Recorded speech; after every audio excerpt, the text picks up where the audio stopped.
Barney, it is good to see you, my friend. Mark, it's great to see you too. Great to be Thank here. you so much for coming on the conference today. We're very excited to have you. And I guess, just so everyone knows again, my name is Mark Hobbs. I am the founder of Fundmetric and very proud to be hosting and sponsoring this conference along with Acadia University. And of course, I have, I guess, full disclosure, Barney is an investor in Fundmetric. And one of the reasons I wanted to bring Barney on today was the fact that, well, sort of how we met and our journey. But before we do that, Barney, maybe if you could introduce yourself to our audience today and a little bit about your background. Great. Hi, everybody. My name is Barney Pell, and I'm talking to you here from where I live in San Francisco. My background, I'm from California and originally went to Stanford, studied artificial intelligence as an undergrad, and while there, started already working in AI at SRI, doing natural language processing systems in the 80s. And then I went to do my PhD at Cambridge University in artificial intelligence and machine learning. I was, I guess now would be called a pioneer in the field of machine learning. And then after that, I went and spent a lot of my career at NASA. Worked at NASA Ames right here in Silicon Valley. Some highlights from that time there was really applying AI to complex NASA mission challenges across all of NASA's needs. We can get into a few highlights, but it included putting up the first AI system in deep space, and also putting the first spoken dialogue system, speech-based interface system up in deep space, among other things. I also mentioned supporting the Mars rovers missions. I did a number of startups, and the most significant of which was called PowerSet. And I built a natural language search engine that would process the whole web into a deep semantic representation, and then enable users to search using English, just their own language. It was basically in 2005 that I launched that, or I created that company. And my vision was that that would be the way we really want to interact with computers. That eventually came to pass. We sort of now have a lot more intelligence in our search systems than simply matching keywords. PowerSet was acquired by Microsoft. Microsoft wanted to make a new search engine, and so I helped to start Bing. And I led the plans at Microsoft around semantics and knowledge and artificial intelligence. Also made the first spoken dialogue. I started the project that became Cortana, Microsoft's conversational assistant, and led the local and mobile search teams. After that, I really became a parallel entrepreneur, but very active investor, angel investor, and venture capitalist, and invested in about 200 companies by now. And I'm really drawn to world-changing impact, the kinds of companies that will really make a big positive change in the world. That's one of my big stands in life. And have then also, beyond the companies I've invested in, I've been involved, very active mentor, and have really advised in the order of thousands of companies by now at early stage. And part of that's actually how I got to meet Mark. Right.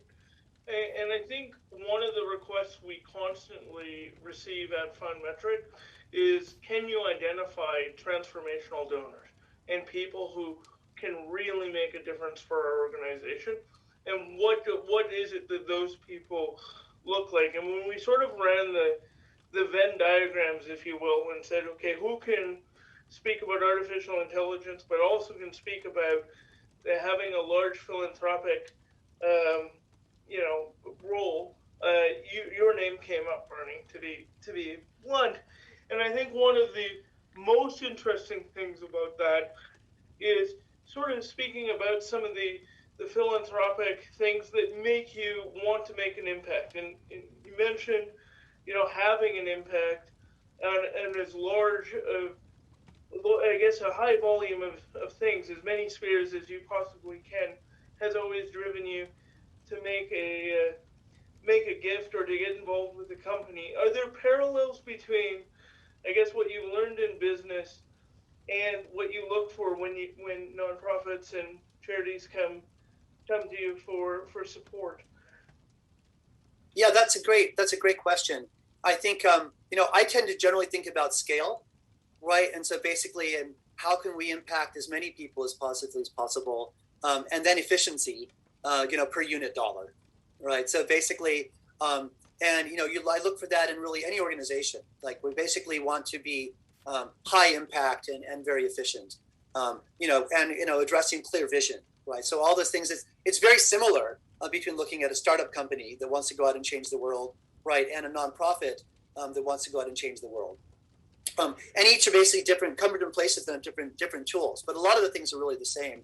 And a lot of my friends also bring that, who are entrepreneurs, bring that kind of thinking about the business entrepreneurial mindset to nonprofits. And we like to see alignment that basically these nonprofits are, put it bluntly, we don't want to feel like we're making tons of money by being smart and efficient in the business world and impact, and the nonprofits, aren't being efficient. Okay, and aren't able to have as big an impact, because then that's a mismatch. So the ones which basically have a business model that can work, right, and organizations efficient, and feels like they can really achieve huge impact are exciting. Sort of a couple examples of things that I've donated to. Donors Choose is a really nice nonprofit that's really like a nonprofit startup combo. The idea is that there's all these teachers that have great projects and they just don't have resources. And, I deeply care about education. That's kind of one of the bases for the future of everybody.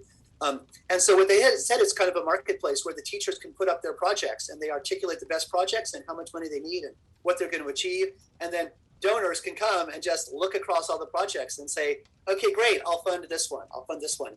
And you can look and you can sort by how much cash is needed, how far they are from having kind of achieved what their goal are, what categories of impact that they're trying to achieve, what kinds of kids, they're working with, what levels. And you can find a match for whatever your personal goals are. But that's just an example of it feels like you have a broad reach. It's a very scalable system where teachers can run on more students, and you can see exactly how much money you're investing in and where it's going.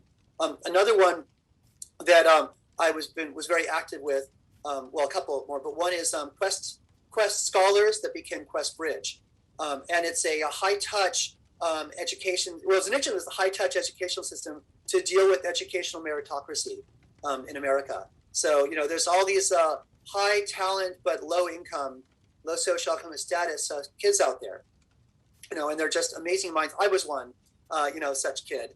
And they just don't even think that they could afford to go to good colleges. So they don't even apply. Their families don't even know they don't even apply. And yet there's all these universities that really want to reach them, that have goals. And so we just recognized that huge disparity. And we said, okay, how can we really help connect the dots? And how can we actually help kids know they could get into any kinds of programs? So it started as really high touch, where we were having a summer program with 20 kids, selected out of 2,000 applicants. And then we would basically surround them with life skills and coaching and mentoring. And almost all these kids would get into like Stanford and Harvard and Ivy Leagues, which was great for the Ivy Leagues and great for the kids. But we looked and said, that's not, it's good for those 20 kids, but we're turning down 2,000 applicants. Okay, and how can we apply our Silicon Valley thinking and make that scale? So we actually flipped the whole model around. And we said, well, let's actually package up as much as possible. And what we're really good at is reaching these, high status, high talent, low socioeconomic status kids. And let's let them apply with a single application. Okay, apply to all the universities they want to apply to. And the university can all get this feed of all these kids, but with the condition that if they accept anybody, it's a full financial match. Okay, and it worked. So now we went from basically helping 20 kids a year to helping sort of 2,000 kids a year. And then the program expanded. And also the colleges were happy to actually pay some money for the matches that we're making. So this nonprofit actually became self-sustaining. Okay. And now it's actually radically impacted, kind of the higher education in America and the percentage of sort of low socioeconomic students present.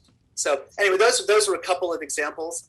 But I just really, in terms of the impact, or nonprofits that are out there having dedicated causes and folks helping the world, I'm just really happy to support them, in all kinds of ways.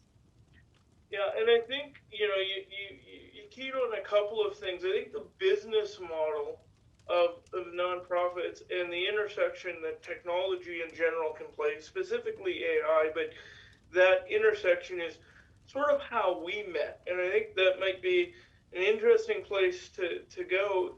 Is for those who don't know, I was involved with the Creative Destruction Lab, which is a accelerator incubator that brings together investors from all over the world. And Barney led a round of ours back when we were first starting. And I think one of the differentiators was we immediately went out and said, we want to go work with the best in the world. And so the first thing we did, I love my home, was we got on a plane and we went to New York City and we started working with some of the best charities, the largest charities in the world. And then we came home and said, okay, what have we learned? And not necessarily what have we done, although the impact was evident that this technology can fundamentally change business models. But we knew that we needed to kind of turn AI to promote sustainability and scale. And instead of promoting, sort of efficiency, so doing more of the same thing would always require a manual scaling of human resources. So you could add more people, but ultimately that's what you were doing. You were still going to leave people out because you would run out of people to add. And that became a huge problem that I think we saw over and over and over again. The solution was fundamentally, we're going to scale our workforce, we're going to ramp up for a campaign, we're going to do these things, as opposed to we're going to create reoccurring revenue. And I think one of the things that Barney and I talked a lot about in the early conversations was reoccurring revenue and how it was transforming the business world, especially back then. I mean, your Netflix subscription is monthly, but your power bill's always been monthly. Your oil bill has always been monthly. There's businesses that have run monthly for a long time, but now almost everything can be bought in a subscription format. The only place where that hasn't caught fire, and we can talk about why that might be, and certainly our AI is indicating some things on that, is sort of the nonprofit sector. And of course, I fully recognize there's exceptions to it where monthly donors are the bread and butter. But Barney, can you talk a little bit about business models and some of the opportunities that you might see in AI and what would be required to get there? I know you're writing a book, so if you want to talk a little bit about that, I think we might be able to go from there. Yeah, well, good. Let me just emphasize when you said when we first met. So, I was basically, I'm a very active fellow and mentor in the Creative Destruction Lab. And now that itself is a nonprofit, and now it's spread across it started in Toronto and spread across really like many, many cities in the world now. And we help early stage companies with really generally deep technology roots. And we help surround them with business expertise and help figure out how can they best apply the technology and maximize what they're trying to do and find the best markets and the best business models. And then as we see the good ones that we really think are succeeding over the course of a whole year, then we're individually free to invest, and often we'll pull together and invest in these companies. And so when I saw Fund Metric, it was in our very first cohort of the AI machine learning companies. And what I really liked was this is a company that's going after helping nonprofits with AI. So that's connecting two of the things that I care about. And B, the real question you're asking is like how are you really doing? How is it working? And do you have any results? And they already had results. They were having really strong technology and applying it in a very good way and demonstrating results where people were multiplying their fundraising campaigns. Okay, and so that's really leverage, because if you can multiply all the money that goes into nonprofits and sort of they're just multiplying nonprofits that can multiply the work they're achieving. It's also great because a lot of nonprofits need a certain scale, and until you get a certain scale of money in, doesn't matter. Once you double, like a bunch of that incremental is like all really going forward to your value-added projects. Anyway, so I really liked that it was actually having real impact, really measurable impact. And you also did have this point that wasn't obvious until you say it afterwards, which is why are donors having to be approached, every single time again as if they didn't exist before, right? And all that stress over the annual end of year or this sort of period or not. As a donor, once you decide that you like something, just like as a consumer, once you decide you like something, just, you want to subscribe to it and be done, not have to think about it anymore. and actually everyone wins. So your observation that was like could change the entire game, in nonprofit fundraising was amazing. And then, how do you orient all your work around the metrics to go and, all the work and design to achieve that? So I think that was actually really a key insight. And then, AI supports that kind of ultimate metric in many good ways. It's not just for recurring revenue, but one thing that from an investor side may not be obvious to others, a lot of these companies, Microsoft, Adobe, kind of Netflix, these companies their market cap went up so colossally. You think, what happened? What happened to make their market cap just go up by a factor of 10 where they were already giant companies? And what happened was the shift to recurring revenue and software as a service. Right? I used to work at Microsoft, and they would always have to go out and upgrade. And you're on your Windows version this, you got to upgrade Windows version that, and every time you're having to all this work to sell a customer again who's already an existing customer, right? And once that shift happened, then suddenly the revenue of these companies just became stable and predictable and sort of giant. And that's why we have the stock market so much bigger than it was, even just 10 years ago. So that wave I really think is going to hit nonprofits. I'm really glad that FundMetric, is helping to make that happen. And certainly as a donor, I kind of feel like I just want to be able to sign once and done. And as long as I still like that charity, it's just fire and forget, right? And I'm supporting them, okay? And not even think about it at the end of every Christmas or whatever that's personal. So glad about that. And then changing topic, about my book. So I give a talk, to try to help people with asking the right questions about AI. And now I'm converting that into a book, all right? So it's basically all about the art of applying artificial intelligence.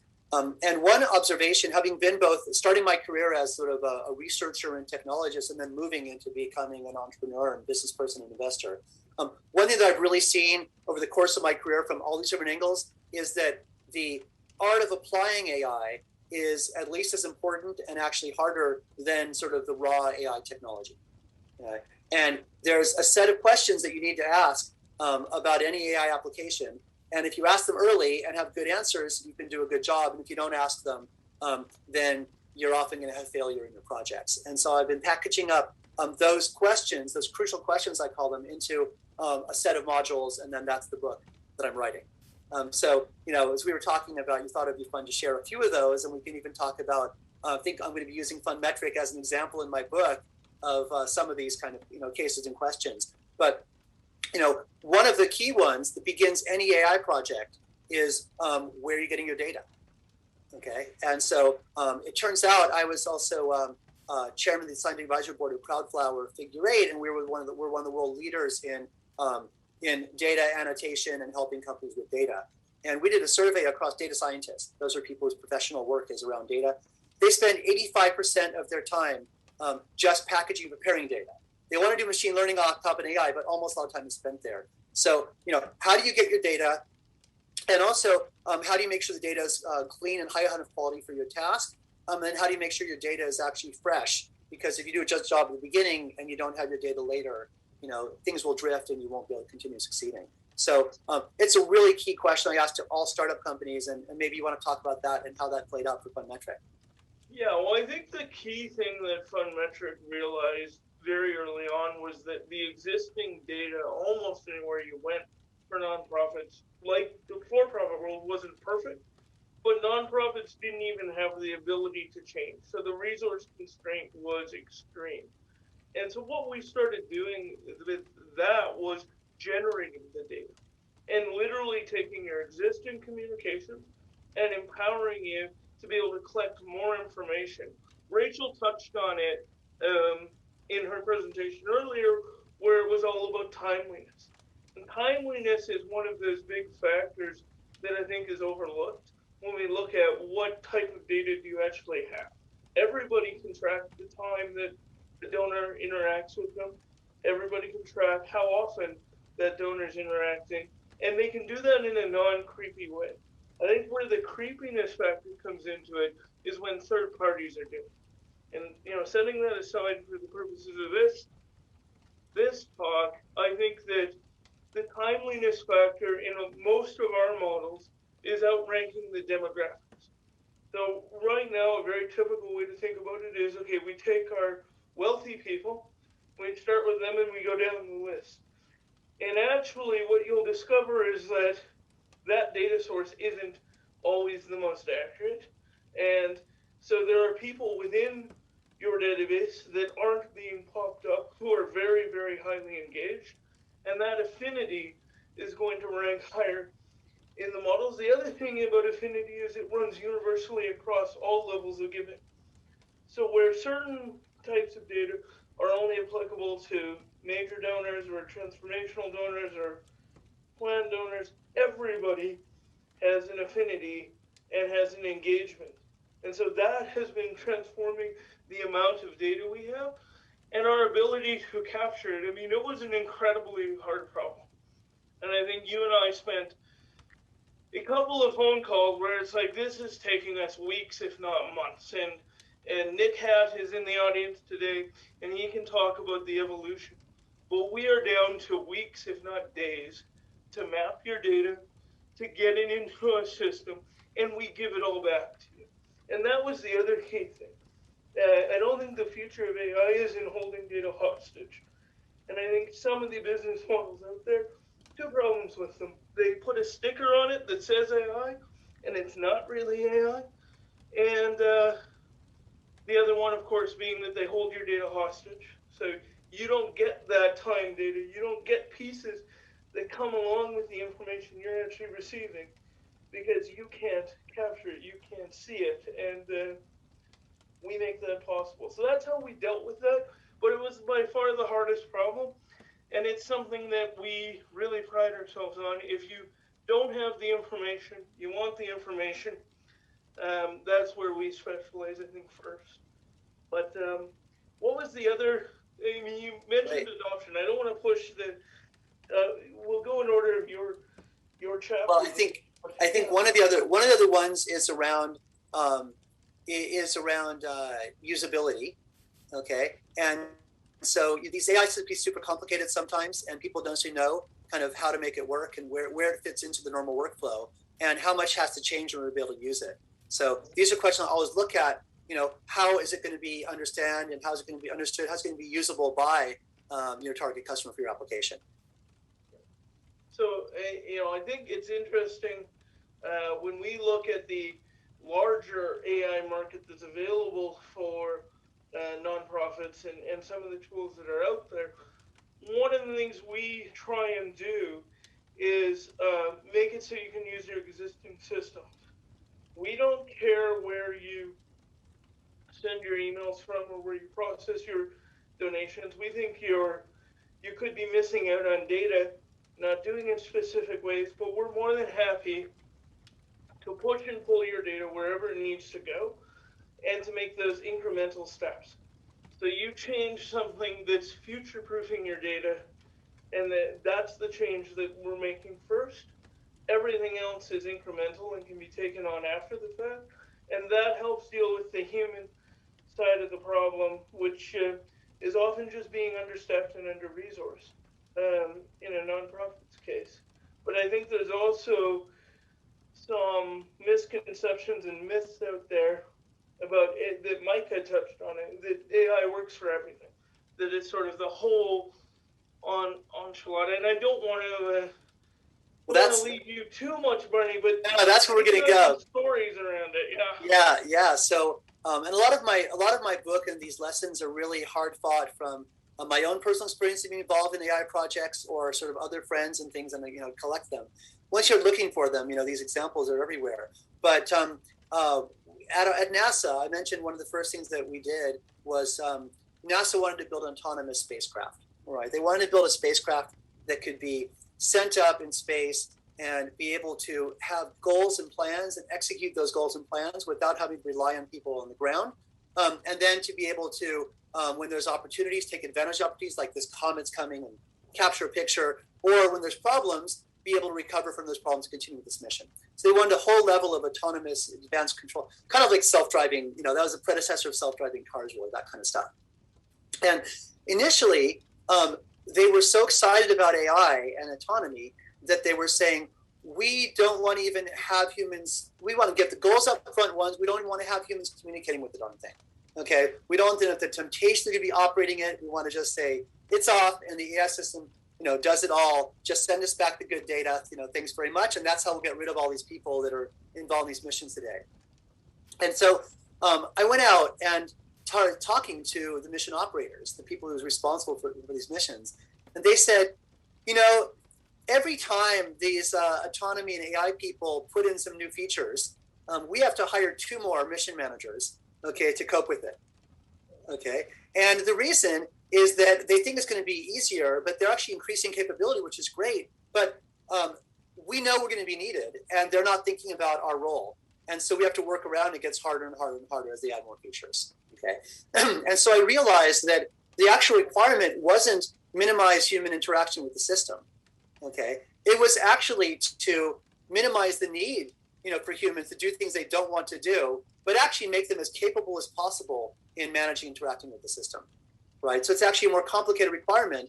And the question really wasn't, can it be all machine or all human? It's really, what is the optimal teaming and division of labor between humans and machine?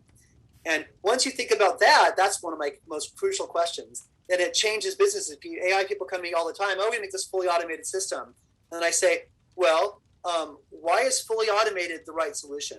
And I'll give one more kind of fun story on this. A large search company was wanting to make maps. They had all this data they captured with the cameras. And they wanted to basically analyze that and feed in like the addresses and the very specific details and sort of convert it into structure form machines could use, maps and things like that. And so they want to do this, and they thought, let's just do this all with automation. And all the engineers were excited. We're going to make a fully autonomous AI system that reads all these images and extracts all this data and get this kind of truth about what's going on. So, but some managers were saying, well, hold on. We don't actually know how hard it's going to be for computers.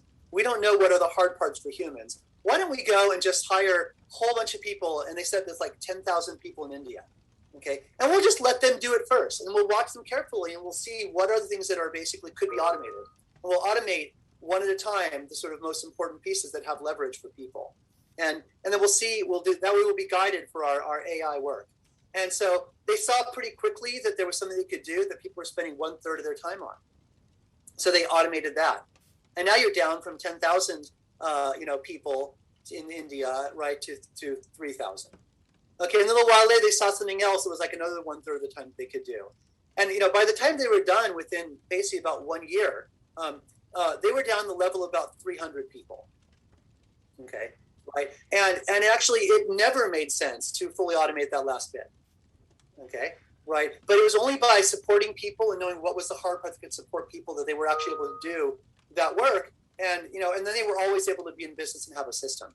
So that notion about basically incrementally developing things and developing things that are actually needed by people to save the trouble that's taking people time, but not taking away the parts that people are good at that machines aren't good at was just a really powerful example. So, how does that kind of theme and that optimal division of people and machine play out in the case of Funmetric?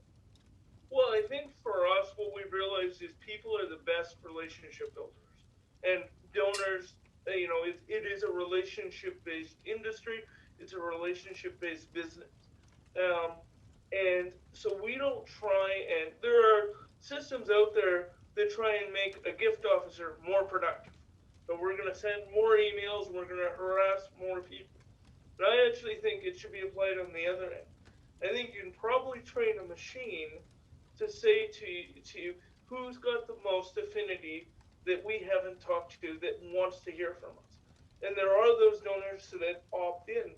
And we're seeing phenomenal success driving the machine the other way to say, we're not going to train you to just be a harassment center. We're going to train the machine to actually engage people in things they care about by asking questions. So much in the same way that we ask questions to validate our ideas. And even when we go to, I'll use Oregon State, but I could use half a dozen customers to illustrate this. We go down and we ask them, what do you want the machine to do? We'll take anything. We don't put the constraints on.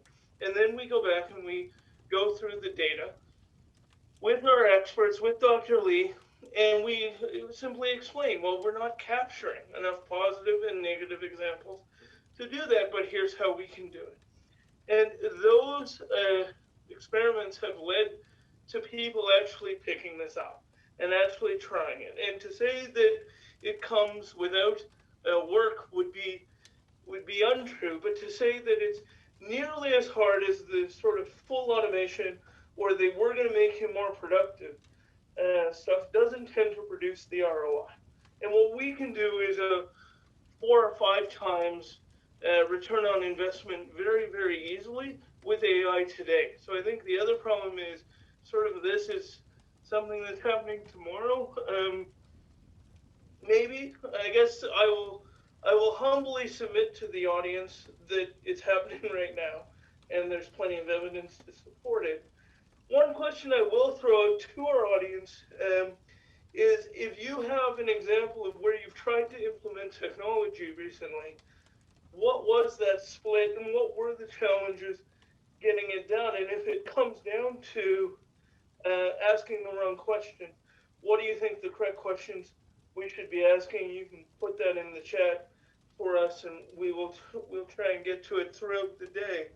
But I think that split is really support, and we've changed the support model. That's another thing. What we're focused on, and the ultimate vision is recurring revenue, and that being a business model for nonprofits, we're not there. Where we are is building models across the pipeline for different departments based on their work structure. So when you come to Fundmetric, you don't get a one-size-fits-all because we're not there yet. But it's very, very clear that the machines will get us there and that our team will get us there. And I think that, the accuracy and the technical bits and the sort of features that are required to get there are key feedback that actually comes from donors. So we suck in that information on what's working with the donors and use that data over sort of the anecdotal data a lot of times. But that's not to say the anecdotal data is not also sucked in and turned into structured data that we use. It certainly is, and we've got some people in the audience that will probably talk about it, so I won't get too deep into it. So another part of that is we talk about using AI kind of in your application, but actually there may be many places we're using AI, right? Many different features, each which may have some different approach, some different data, and you want to score and evaluate and optimize for each of those things separately. So I think in Fundmetric, it's not just like, here's our AI model and it just runs and does every aspect of the system, right? Fundraising has a set of different kind of aspects to it and features, and you've optimized the system, making a module for each of those, right, that work and that works together. Can you talk about how that plays out for you? Sure. I think what we do is really define those questions. So asking the machine the right question is sometimes very, very difficult. An example is people always ask us, which of my major donors is willing to take a meeting? Well, if you have not recorded who hasn't taken meetings, that can be a very, very difficult question to answer. Another question that is often asked is, who will make a major gift donation? That's the first thing we will get asked. And the actual question that people may want is, who will make a major gift donation in the next 6 months? And if they're really advanced, they'll actually flip around to the other end of the pipeline and go, who can we graduate up into mid-level and grow that lifetime value? Because the bigger opportunity I think is lost is the 55% of donors that churn from most of the organizations we see across America. And we had some conversation with the senators earlier this morning where GDP of giving is still 2%, which, the Pollyanna version, I think it was called, it maintains at that level. But we can do so much better if we scale technology to personalize the communications for everyone, as opposed to scaling technology to make, a handful of staff members more productive. Those are two fundamentally different questions and two fundamental ways that we deal with it. And I think having a knowledgeable data scientist, somebody with experience, that's where that pays, as opposed to the plug and play,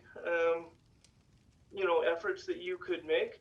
So I wouldn't worry too much about the technology as opposed to the philosophy almost of how do you formulate those questions. And that's where we turn to experience of people like Barney who have helped us become absolute experts at asking the machine the correct question and being very upfront about what it can and can't do, and then working from there to create a framework that's repeatable. And that repeatable business model, I think, is critical to us, but it's also critical in a meta sort of way to our customers, to our clients. And so that does that answer your question? Yeah, that's great. And then I think the last one is around success. You have to have defined objectives. You have to know what you're trying to achieve and how you're going to measure that. And then really clearly you can score yourself up and say, why do we think we can achieve those goals, and how do we know we're doing it, and kind of how can we do better? So one thing that I liked early on with Fun Metric, is in the name of your company is metric, right? So basically, and that you were early on already having sort of measurable results. So that was a differentiator, because you don't usually see companies coming and saying, here are examples of campaigns before and after. Here's what actually happened. So you just talk about what are the metrics you're focused on, and what do you measure, and what kind of results do you actually kind of observe? Well, I mean, from a customer perspective, one of the big ones is the level of engagement. I think that and I don't mean engagement's a loaded word in the nonprofit industry. So for our audience, I'll clarify. We're actually looking at who is paying attention, and what we're measuring. What you're really in a battle for is the attention economy. There's so much coming at donors. There's so many choices that in order to get through some of the more transactional things like Barney mentioned, you have to be able to keep people's attention. So we are measuring how long can we keep somebody's attention? How many times do we need to repeat? When does it go from informative to harassment? And those are sort of on that level. On the other side of the equation are your standard things, like we can drop the cost per dollar raised dramatically. We can increase the amount of an average donation by 30% using nothing more than simple machine learning and the power of suggestion.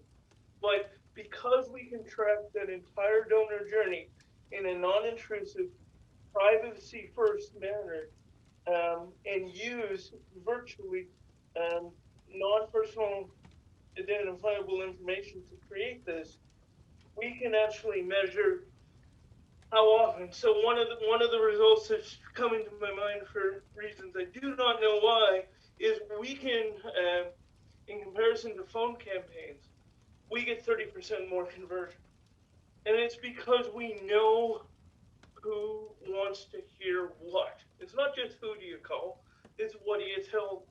And we can look at our direct mail campaigns, and we see over 100% increases on there. And it's because you can not only save on the mailing costs, but you can increase the amount of affinity you have. People want to solve these problems. And I think a lot of times nonprofits forget just how badly some of their donors want to be asked.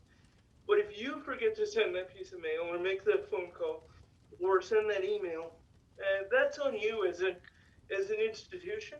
And given the technology that's available in the market, not speaking about Fun Metric, there's no excuse for it anymore. There's no excuse to leave any donor behind. And that's a bold vision, but it's a true vision. So I think we're coming up close to our time. Wondering, Francis, if there's any questions coming from our audience.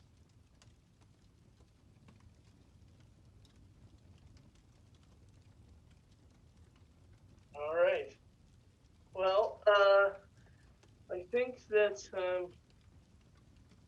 have um, the opportunity then to ask Barney a final couple of questions. But Francis, if there is something, just jump in, okay? And what we want to do is really find out, I think, Barney, when you look at the successful AI adoptions, the companies that have been able to implement and the customers that have been able to use them, are there any characteristics or anything that you would tell charities who are looking at artificial intelligence that they must do beyond I know we've hit some of the major ones, but are there... Well, I think the basic thing is that this technology, like Fundmetric, category of technology, it's just here now. Okay, doing stuff on your own. If you were trying to do this on your own with your own kind of projects, you don't have the data science and AI talent. Can't afford them. You're not going to get them. Doesn't matter even really how big you are. This stuff is hard. It's hard, and it makes sense for dedicated organizations to be sort of doing it and focusing on it. It also isn't like you're just going to go to the cloud and say, well, you use Amazon Web Services or Salesforce.com and sort of plug in some things and magically have it work for our organization. We talked about here, there's very specific questions, each of which needs specific data. You want data across the community to be aggregated and train models, and you really want to think about exactly the metrics you care about. So you can't just take something else off the shelf and say, great, we're going to use this and our charity's going to run and we're going to have a better job in fundraising, right? So companies like Fundmetric in this space, they're here now. The results are real. And it's not hard to use. It's not hard to use and adopt. So my thing is, if I was running any charity, I would say the first thing I'd go and say, who are the companies that are focused on this task? Let me make sure I'm using one of them. Okay, and get that rolling as soon as possible. There's really no reason not to, in my view. Well, Barney, thank you very much for your time. It's been an absolute pleasure to see you again. I hope you're safe, and I'm sure you're vaccinated. Thank you very much for your time. Thank you, Mark. It was a pleasure, and I wasn't able to see, because this format, not able to see the rest of our people here. But thank you all for being here, and also for all the causes that you are spending all your days, achieving in the world. Thank you all.